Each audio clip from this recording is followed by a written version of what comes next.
So, Colorado Democrats have entered a bill that would allow suing federal officers for immigration rights violations. Okay. Well, let's see how this works. What this bill would actually do and what it actually says.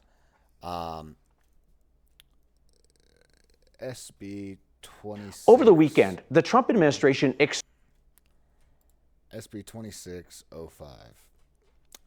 So, the bill creates statutory cause of action for a person who is injured during a civil immigration enforcement action by another person who, whether or not under the color law, violates the U.S. Constitution while participating in civil immigration enforcement.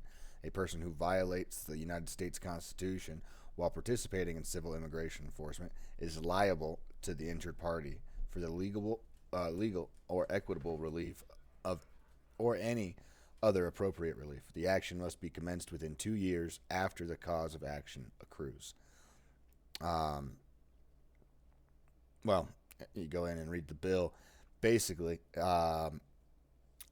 if I, for example, were to call and tip off ICE agents about a criminal alien in my community, and in the process of that criminal alien being arrested, if there were some type of injury that this person sustained, they could sue me if the ICE agents put me down in their paperwork as assisting in the investigation.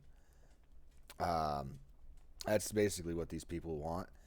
These are open border Democrats funded by people like George Soros. It's incredibly disappointing today to also be able to bring you this news. One of the stories that I've unfortunately been hearing this morning is that Border Patrol agents have now been given new orders not to, for example, if they were to run a license plate and it comes back as that person is an illegal that Border Patrol was forced to let into the country under Joe Biden, they are no longer allowed to arrest that person. And is this even the first though they time? know for a fact that they're illegal? Is this new information that you're just bringing to light right now? That these new Yes. orders? Okay.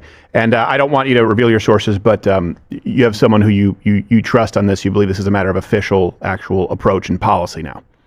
This actually came from two separate Border Patrol agents on the ground in Minnesota. They're very, very frustrated. Obviously, they feel like one of them actually said that this feels like we just reverted to the Biden days. One of the stories that I've unfortunately been hearing this morning. So that is definitely a very unfortunate thing to hear. Good news is that Antifa is a designated terrorist organization.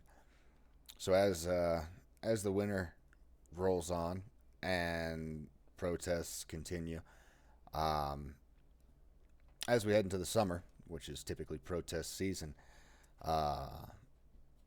there's a very good and possible chance of actually charging these people with terrorism charges, and if they decide to try to burn our country down on our birthday. So I'm not too worried. Supposed to feel sorry for Alex Preddy, but I don't. Do you know why I wasn't shot by Border Patrol this weekend? Because I kept my ass inside and out of their operations. It's very simple. If I felt strongly enough about something the government was doing that I would go out and protest, I would do it peacefully on the sidewalk without interfering, via a whistle, via shouting, via my body, via any other way. I would make my objections known by standing there without interfering, because interfering is where you go south. And laying hands on a police officer trying to, or Border Patrol officer or ICE officer trying to conduct a law enforcement operation is a felony. Yeah, it's a felony. And I, I'm not a big fan of the legal system, but charging individuals with felonies for committing felonious actions is kind of what the court's for, taking away people's rights. Some people don't deserve rights. If you have repeatedly gone out into the street and violently attacked police over the last decade, while constantly calling for their defunding, maybe you shouldn't be trusted with your voting rights, or your rights to a firearm. Alex Peretti's case, he sacrificed his right to life. And once you do that, you can't come back from that. Now, whether or not the shoot was justified, I've seen a lot of analysis on that. I think it's arguable in both directions, but from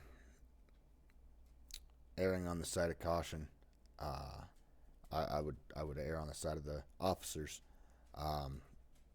because it was it's a hectic situation, and a bullet did fire and fly, and so I don't necessarily think that the officers ending that life was a malicious attempt at anything. I think it was what they're trained to do. We have incidences of people getting shot and killed without firearms on them, and those are tragic. But if you're gonna, like this meme here, it kind of shows it pretty perfectly. You can carry a firearm, totally fine. Protesting, totally fine. Impeding law enforcement, that's illegal. Now, if you protest and impede law enforcement, you're breaking the law, right? You're not allowed to do that while you protest. If you protest and carry a firearm, it's kind of risky behavior, but probably not breaking any laws. Now, if you carry a firearm and you impede law enforcement, now you are breaking a law. And if you do all three, you are also breaking a law and risking your life. There's no ifs, ands, or buts about it. If you go ahead, protest, carry a firearm, and impede law enforcement, you will probably end up shot. Not saying it's a good thing, but it's definitely a thing. So, yeah, don't do that, dummies.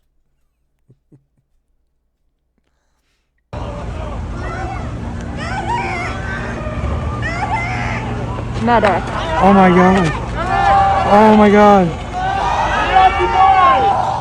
Oh my god. Oh my god. Over and over again.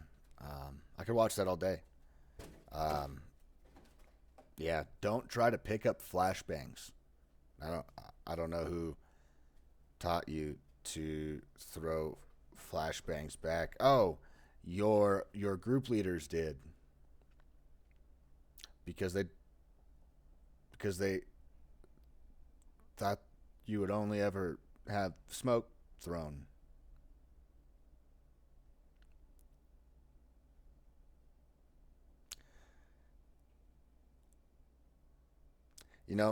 They say not to stop your enemy when they're making a mistake.